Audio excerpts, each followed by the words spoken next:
You're standing in the crowd cheering, listening as a political firebrand dismantles arguments one by one. And then, bang, a single shot, blood, chaos, panic, tears. You fight the urge to scream, to run, to believe this can't really be happening.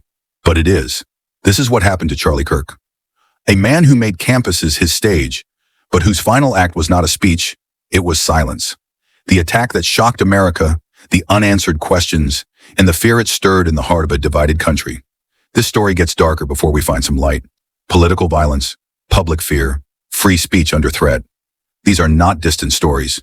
They are here, now, unfolding in real time. It was September 10th, 2025. Utah Valley University, Orem, Utah. The tent was up. 3,000 people had gathered.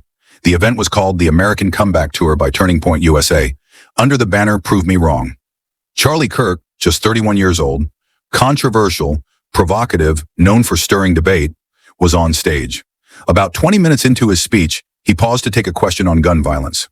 A crowd member asked something. There was back and forth. And then one shot. Kirk was struck in the neck.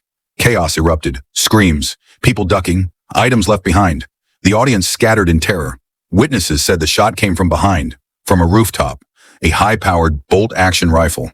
A moment nobody will forget.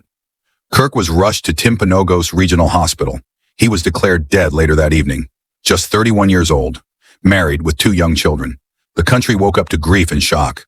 Once the initial shock faded, the work began. What did investigators know? The shooter appears to have prepared, arriving on site beforehand, gaining access to a rooftop building nearby.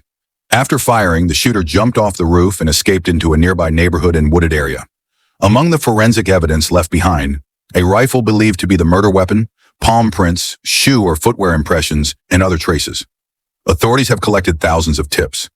More than 7,000 leads. Multiple law enforcement agencies are now involved. The killing of Charlie Kirk has sent ripples in every corner of America.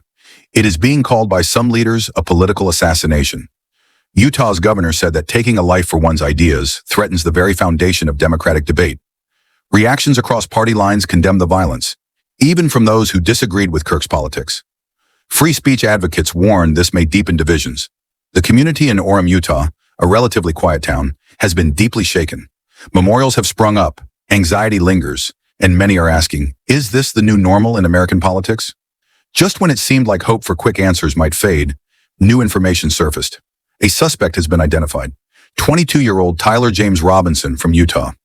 Authorities say he turned himself in after allegedly confessing to a family member.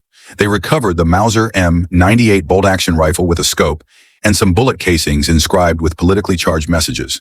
The case remains under investigation. Motives are not fully clear. Questions about how someone so close to public speaking events could carry out such an attack so precisely are now at the center of the investigation. And here are the deeper, more difficult questions. Are we entering an era where opposing a viewpoint might risk a life, where speech itself becomes dangerous? Universities are supposed to be places for debate, but what security is possible without chilling free speech? Was this act driven purely by ideology, by radicalization? Was it a lone actor, or the tip of something organized? And most importantly, how can this be prevented? Could intent have been detected? Could better campus safety protocols or stricter gun control have changed the outcome? What's next? Ongoing forensic analysis will try to establish more about the shooter, his motive, connections, and planning. Legal proceedings will follow. Charges, hearings, possibly a trial. The public will demand transparency. The debate over political rhetoric will intensify. How leaders speak, how media covers controversy. There will likely be new policy discussions on campus safety, gun laws, and political discourse in America. Charlie Kirk is gone, but the questions he leaves behind about violence, speech, and division aren't going away. This might not be the last time we see politics turn deadly. The biggest challenge is to hear each other before it costs even more. If you found this story informative, share it, because awareness matters. Don't accept division as inevitable. Debate, question, speak, but never let fear silence us.